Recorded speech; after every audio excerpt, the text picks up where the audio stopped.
Welcome to my classroom channel তোমাদের সবাইকে স্বাগত। আজ আমরা পড়ব lesson 10 class 8 lesson 10 tales of childhood by Roald Dahl unit 3। The school was a kindergarten run by two sisters, Mrs. Corfield and Miss Tucker, and it was called the Elm Tree House. The school was a kindergarten run by two sisters. Kindergarten কথার অর্থ হচ্ছে শিশুদের উদ্যান। শিশুদের মনের মতো করে একটা শিক্ষাদান পদ্ধতি, যেখানে শিশু মনের উপযোগী করে শিক্ষাদান করা হয়, যাতে তাদের উপর কোনো চাপ না পড়ে। এটাই চলতি কথায় KG1 KG2 এইভাবে পরিচিত। কেজি কিন্ডারগার্টেন এখান থেকে এসছে। The school was a kindergarten run by two sisters, Mrs Corfield and Miss Tucker, and it was called the এলম ট্রি হাউস। কিন্ডারগার্টেন শিশুদের বিদ্যালয়। স্কুলটা ছিল একটা শিশুদের বিদ্যালয়, রান বাই টু সিস্টার্স যা দুই বোন চালাতো, মিসেস করফিল্ড শ্রীমতী করফিল্ড অ্যান্ড মিস টাকার কুমারী Tucker, and it was called the এলম ট্রি হাউস। আর এটার নাম ছিল এলম ট্রি হাউস, অর্থাৎ স্কুলটির নাম ছিল Elm tree House. It is astonishing how little one remembers about one's life before the age of 7 or 8। Astonishing বিস্ময়কর। It is astonishing how little one remembers about one's life before the age of 7 or 8। এটা বিস্ময়কর যে 7 বা 8 বছরের বয়সের আগের জীবনের কত কম কথা কারোর মনে থাকে। How little one remembers about one's life before the age of 7 or 8। 7 অথবা 8 বছরের আগে কারোর সেরকমভাবে কোনো শৈশবের স্মৃতি মনে থাকে না, বা খুবই কম মনে থাকে। এটাই মানে 7-8 বছর আগের জীবনের কথাটা মনে রাখা, এটা খুবই বিস্ময়কর লেখকের মতে। I can tell you all sorts of things that happen to me from 8 onwards। আমি তোমাদের নানা ধরনের ঘটনার কথা বলতে পারি যা আমার জীবনের 8 বছর বয়সের পর থেকে ঘটেছে। ফ্রম 8 onwards 8 বছর বয়সের পর থেকে, but only very few before that, কিন্তু তার আগে খুবই অল্প তোমাদের বলতে পারবো, অর্থাৎ তার আগে বিশেষ কিছু বলতে পারবো না। অনলি ভেরি ফিউ গুটিকত ঘটনা তার আগে বলতে পারবো। I went for a whole year to Elm Tree House, but I cannot even remember what my classroom looked like. For a whole year সারা বছর আমি এলম ট্রি হাউসে গিয়েছিলাম, but I can not even remember আমি মনে করতে পারবো না what my classroom look like আমার শ্রেণীকক্ষ, আমার ক্লাসরুম দেখতে কেমন ছিল। Nor can I picture the faces of Mrs Corfield or Miss Tucker, although I am sure they were sweet and smiling. দেখো পিকচার কিভাবে ব্যবহার করা হয়েছে। পিকচার মনে করা, অর্থাৎ মনে মনে তাদের ছবি আঁকা। Nor can I picture the faces of Mrs Corfield or Miss Tucker, Shrimati করফিল্ড কুমারী টাকার দেখতে কেমন ছিল এটাও আমি মনে করতে পারছি না। Although I am sure they were sweet and smiling, যদিও আমি নিশ্চিত যে ওরা বেশ মিষ্টি আর হাসি খুশি স্বভাবের ছিল। সুইট মিষ্টি, অ্যান্ড স্মাইলিং বেশ হাসি খুশি স্বভাবের। পিকচার মনে মনে ছবি আঁকা, মানে মিসেস করফিল্ড মিস টাকার দেখতে কেমন ছিল সেটা আমি মনে মনে আঁকতে পারি না। I do have a blurred memory of sitting on the stairs and trying over and over again to tie one of my shoelaces, but that is all that comes back to me at this distance of the school itself. Blurred, not clear, indistinct, অস্পষ্ট। I do have a blurred memory of sitting on the stairs and trying over and over again to tie one of my shoelaces. একটা অস্পষ্ট স্মৃতি, একটা আবছাদ স্মৃতি আমার মনে আছে যে সিঁড়িতে বসে বসে আমি আমার এক পাটি জুতোর ফিতে বাঁধার চেষ্টা করছি বারবার। shoelaces জুতোর ফিতে, stairs on the stairs সিঁড়িতে, but that is all that comes back to me at this distance of the school itself. কিন্তু শুধু ওইটুকুই যা আজ আমার কাছে ফিরে আসে বিদ্যালয় থেকে এত দূরে এসে এই স্মৃতিটুকুই আমার মনে পড়ে। তোমরা বলতে পারবে তোমাদের শৈশব জীবনের কতটা স্মৃতি তোমাদের মনে আছে? 1-2 যখন তোমরা পড়ো তখন কীরকম মনে আছে, এটা তোমরাই বলতে পারবে। আমারও সেরকমভাবে কিছু মনে পড়ছে না। On the other hand, I can remember very clearly the journeys I made to and from the school because they were so tremendously exciting. Tremendously exciting. Tremendous তার থেকে আসছে tremendously. Tremendous দারুণ, tremendously দারুণভাবে, এক্সাইটিং রোমাঞ্চকর, উত্তেজনাকর, অর্থাৎ যাতে খুব মজা ছিল। অন দ্য আদার হ্যান্ড অন্যদিকে I can remember very clearly আমার পরিষ্কার মনে আছে the জার্নিজ I made to and from the school বিদ্যালয়ে যাওয়া আর বিদ্যালয় থেকে ফিরে আসার ঘটনাগুলো আমার পরিষ্কার মনে আছে because they were so tremendously exciting, কারণ সেগুলো ছিল দারুণভাবে রোমাঞ্চকর। Great excitement is probably the only thing that really interests a 6-year-old boy and it sticks in his mind. Great excitement, প্রবল উত্তেজনা বোধহয় একমাত্র ব্যাপার যা একটা 6 বছরের ছেলেকে আগ্রহী করে তুলতে পারে আর তার মনে গেঁথে যায়। প্রবাবলি সম্ভবত, great excitement is probably the only thing, প্রবল উত্তেজনা বোধহয় একমাত্র ব্যাপার দ্যাট রিয়েলি ইন্টারেস্টস এ 6-year-old বয়, যেটা 6 বছরের একটা ছেলেকে আগ্রহী করে তুলতে পারে। অ্যান্ড ইট স্টিক্স এখানে গেঁথে যাওয়া অর্থে, স্টিক কথার অর্থ লেগে যাওয়া, গেঁথে যাওয়া, তার থেকে হয় স্টিকি চটচটে, যেটা লেগে যায়, আঠালো।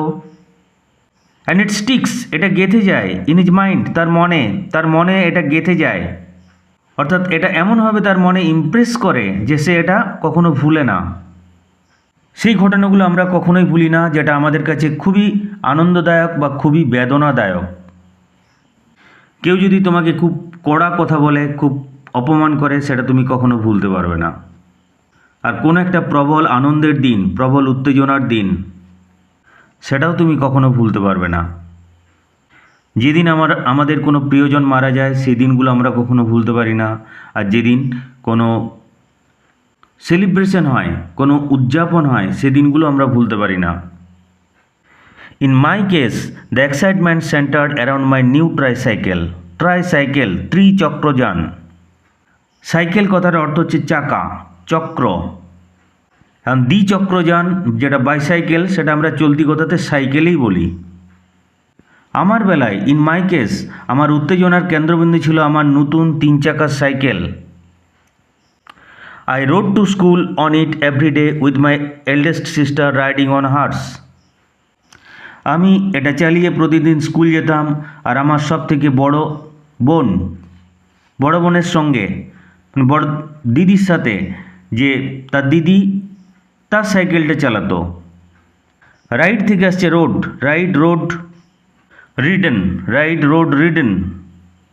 I rode to cycle on it, আমি এটা চালিয়ে প্রতিদিন স্কুল যেতাম, এভরিডে প্রতিদিন, with my eldest sister riding on hers, আমার দিদির সাথে, আর দিদি তার সাইকেলটা চালিয়ে নিয়ে যেত। নো গ্রোন আপস came with us, grown up বড়রা, তার থেকে গ্রোন আপ মানে বড়, আর গ্রোন আপস বড়রা। নো গ্রোন আপস কেম উইথ আস, বড়রা কেউ আমাদের সাথে যেত না। And I can remember oh so vividly how the two of us used to go racing at enormous speeds down the middle of the road, and then, most glorious of all, when we came to a corner, would lean to one side and take it on two wheels. And I can remember oh so vividly, আর কি স্পষ্টভাবে আমার মনে পড়ে কিভাবে আমরা দুজন রাস্তার মাঝখান দিয়ে প্রচণ্ড গতিতে, দুর্দান্ত গতিতে প্রতিযোগিতা করতে করতে যেতাম। আর সব থেকে গৌরবময় ছিল, গৌরবময়, যখন আমরা একটা মোড়ে আসতাম, আমরা একদিকে ঝুঁকে যেতাম আর সাইকেলটাকে 2 চাকার উপরে চালাতাম, অর্থাৎ ছোট স্টান্ট জাতীয় কিছু একটা করার চেষ্টা করতো। সাইকেলটাকে হেলিয়ে 2 চাকার উপর দিয়ে তারা সাইকেলটা চালাতো। vividly, clearly, স্পষ্টভাবে, distinctly, how the two of us used to go racing at enormous speeds down the middle of the road. আমরা দুজন রাস্তার মাঝখান দিয়ে কি দুর্দান্ত গতিতে সাইকেল চালাতাম। And then most glorious of all, আর তারপরে সব থেকে গৌরবময়, গ্লোরি থেকে আসছে গ্লোরিয়াস, গ্লোরি গৌরব, তার থেকে গ্লোরিয়াস গৌরবময়, অর্থাৎ সব থেকে গর্বের ব্যাপার, মোস্ট গ্লোরিয়াস অফ অল, সব থেকে গৌরবময় ছিল when we came to A corner, যখন আমরা একটা মোড়ে আসতাম, অ্যান্ড উইড লিন ঝুঁকে যাওয়া, উইড লিন আমরা ঝুঁকে যেতাম, টু ওয়ান সাইড একদিকে, and take it on two wheels, তারপরে দু চাকার উপর দিয়ে সাইকেলটা চালাতাম, অর্থাৎ একটু হেলে গিয়ে দু চাকার উপর দিয়ে একটা চাকাকে তুলে দু চাকার উপর দিয়ে তারা একটু স্টান্ট দেখাতে একটা স্টান্টের ভঙ্গিতে তারা সাইকেলটা চালাতো। All this, you must realize, was in the good old days when the sight of a motor car on the street was an event, and it was quite safe for tiny children to go tricycling and whooping their way to school in the center of the highway. All this, এই সব কিছু, you must realize, তোমরা অবশ্যই বুঝতে পারবে, was in the good old days, সেই সব পুরনো দিনের কথা, সেই সব সোনালি দিনের কথা, when the sight of a motor car, যখন রাস্তাঘাটে কোনো মোটর গাড়ি দেখা যেত, on the street, রাস্তাঘাটে, was an event, মানে রাস্তাঘাটে একটা মোটর গাড়ি দেখতে পাওয়া ছিল একটা উল্লেখযোগ্য ঘটনা, and it was quite safe for tiny children, আর ছোট ছোট ছেলেমেয়েদের জন্য তিন চাকার সাইকেল চালিয়ে, আর টাইনি চিলড্রেন ছোট ছোট ছেলে মেয়ে, and it was quite safe for tiny children to go tricycling and whooping, জোরে চিৎকার করতে করতে, crying out loudly their way, অর্থাৎ রাস্তায় চিৎকার করতে করতে যাওয়া, আর ছোট ছোট ছেলেমেয়েদের জন্য তিন চাকার সাইকেল চালিয়ে হাইওয়ের মাঝখান দিয়ে হইচই করতে করতে যাওয়া, টু স্কুলে যাওয়া, in the centre of the highway, রাস্তার মাঝখানে, অর্থাৎ ছোট ছোট ছেলেমেয়েদের জন্য তিন চাকার সাইকেল চালিয়ে হাইওয়ের মাঝখান দিয়ে হইচই করতে করতে যাওয়া ছিল যথেষ্ট নিরাপদ। ইট ওয়াজ কোয়াইট সেফ, এটা ছিল যথেষ্ট নিরাপদ, অর্থাৎ যেহেতু মোটর গাড়ির আধিক্য ছিল না, কালে ভদ্রে কোনো সময় একটা মোটর গাড়ি যেত বা যেত না, তখন ছোট ছোট ছেলেমেয়েরা ট্রাইসাইক্লিং, তিন চাকার সাইকেলে হইচই করতে করতে রাস্তার মাঝখান দিয়ে হই হুল্লোড় করতে করতে স্কুল যাওয়া ছিল যথেষ্ট নিরাপদ, মানে ভয়ের কোনো কারণ ছিল না। So much then for my memories of kindergarten 62 years ago, 62 বছর আগে আমার কিন্ডারগার্টেনের স্মৃতি হিসেবে আছে এটাই, মানে এগুলোই আমি বলতে পারি। ইটস নট মাচ, এটা খুব একটা বেশি নয়, but it's all there is left, কিন্তু এইটুকুই সব যা আমার স্মৃতিতে পড়ে আছে, অর্থাৎ এটাই, এই কটা ঘটনাই আমি স্মৃতি থেকে বলতে পারি। খুবই লুসিড ইংলিশ, জটিল ওয়ার্ড নেই বললেই চলে। ভিভিডলি মানে ক্লিয়ারলি, ব্লাড অস্পষ্ট, আবছা নট ক্লিয়ার, হাইওয়ে রাজপথ, main road for travelling long distance, মূল রাস্তা, লিন ঝোঁকা, LEAN লিন, উইড লিন আমরা একদিকে ঝুঁকতাম, আমরা একদিকে হেলে যেতাম, গ্লোরি থেকে আসছে গ্লোরিয়াস গৌরবময়, ইট ওয়াজ কোয়াইট সেফ এটা ছিল বেশ নিরাপদ, ট্রিমেন্ডাসলি এক্সাইটিং দারুণভাবে রোমাঞ্চকর। ওকে, আশা করি বোঝা গেছে। That's all for today, thank you all.